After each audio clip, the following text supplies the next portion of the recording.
How do you go from this to this?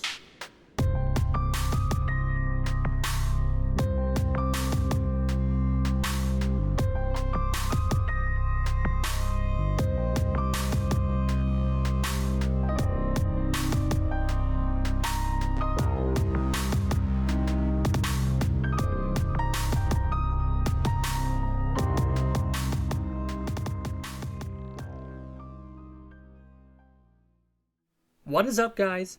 You've all wanted to see a start to finish build for one of my bioactive enclosures. Today I'm going to take you step by step on just how I built mine, and hopefully by the end of this video it would have inspired you to go out there and create your own. In this video I'm working with a large wide Exoterra, 36 by 18 by 18 inches. My vision is a rainforest floor type habitat with a dripping system and a water section. Off the bat, I will say that these water builds will be a bit more pricey than a tank without a water feature. I'm using these aquarium filter pads for the bottom of my tank. As for gluing all of it down, it's mostly so they don't move or jumble around too much when I work on the rest of the tank. The filters will function as a drainage layer and trap any unwanted gunk from spoiling the water or piling up at the bottom. For this build, I got 2 pieces of custom designed fake rocks.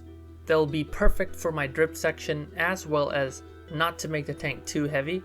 The insides are hollowed out and this allows me to easily hide the water pump and tubes. I'm excited the favorite driftwood piece I bought was a perfect fit. The hole in the wood was a tight fit for the tube. All I had to do later was direct the flow of water.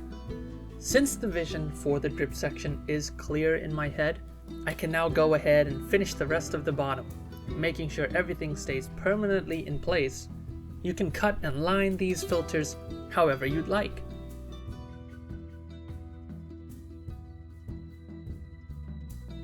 I'm using cured tree fern slabs on top of the filters, as the plants and moss will be loving it, not to mention how well they will hold moisture.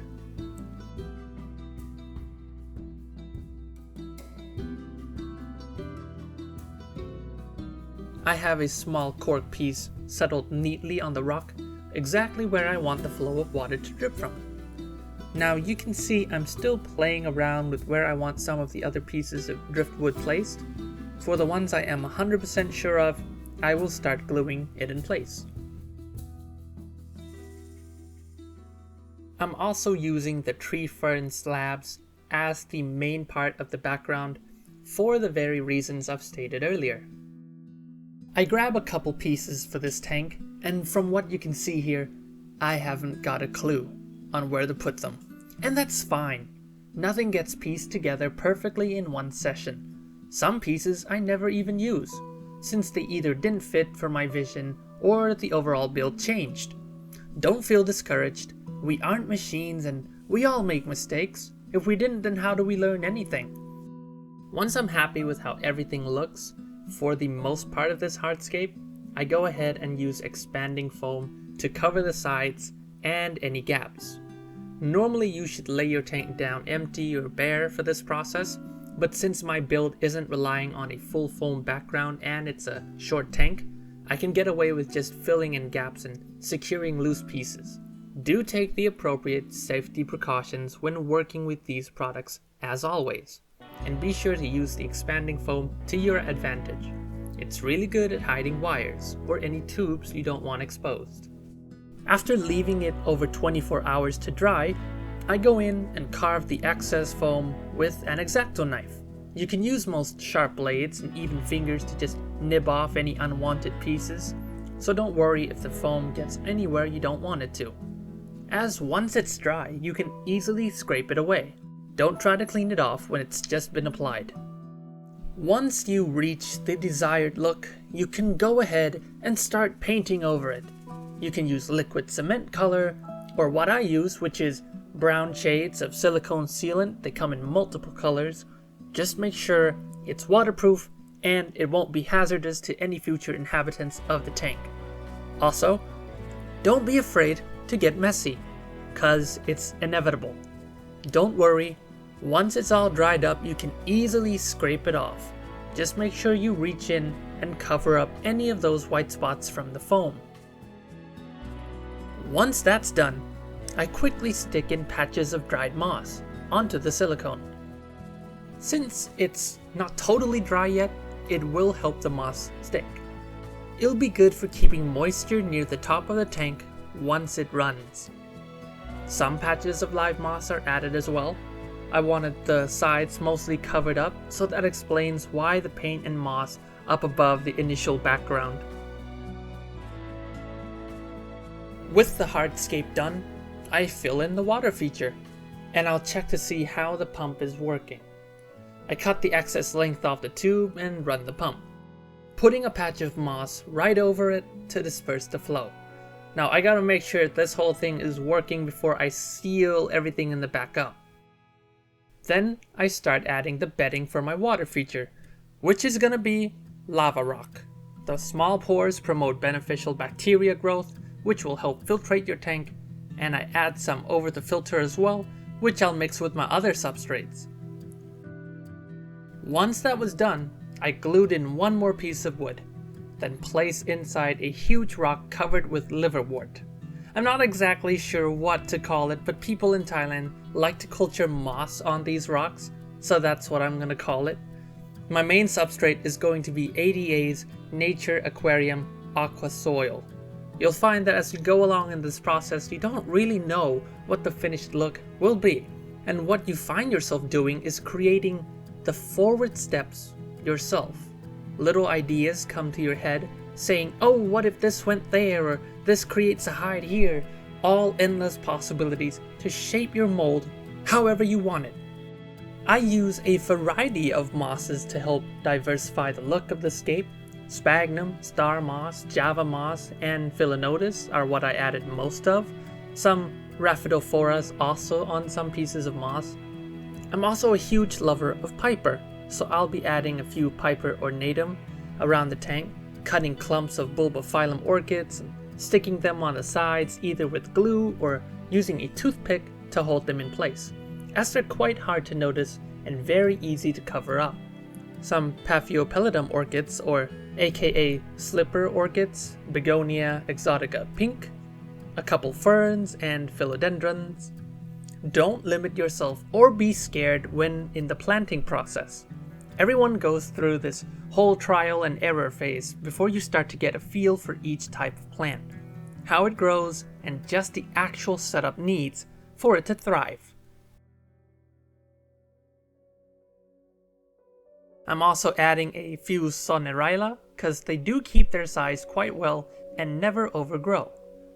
Potas are another jewel for me, and I'm definitely going to be trimming them now and then to prevent overgrowth.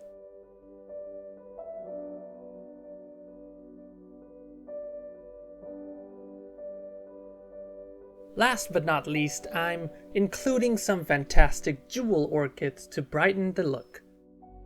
A few bromeliads as well. I'll be scattering them around the setup. It's all just eyeing it and deciding where and what fits best. Topping off with Piper porphyrophyllum, then another ornatum, a peacock fern, filling some gaps with more plants before we finish up.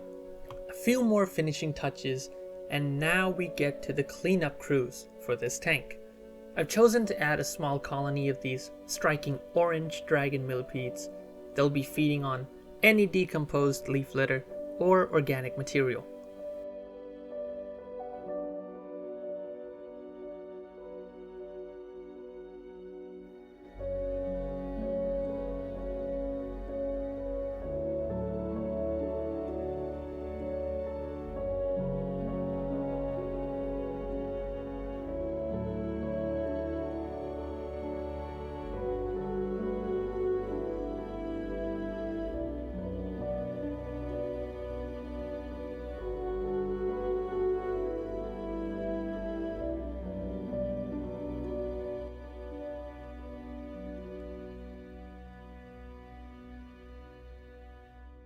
The isopods I've chosen are some scarlet tigers.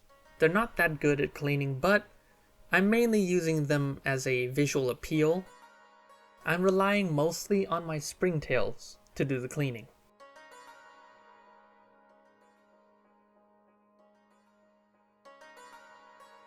Well, the product of a week-long process is now complete. Thank you guys for joining me through to the end, and I know you're gonna be asking, so what's going in this new tank? Well, stay tuned to find out in the next video. Nah, I'm just playing.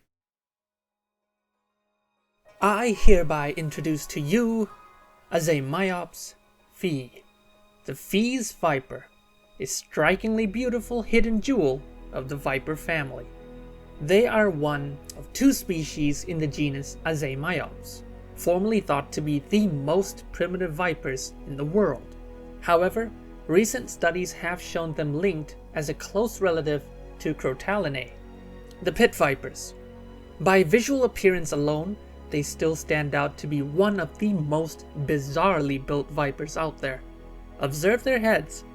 Big plates of scales instead of small rows. No small heat-sensing organs. A less triangular head than most vipers. They also have smaller fangs, but retractable, unlike an elapid. The narrow body with smooth scales that feel more like a sunbeam snake. It is easily the coolest viper I've ever laid eyes on. Not to mention touch.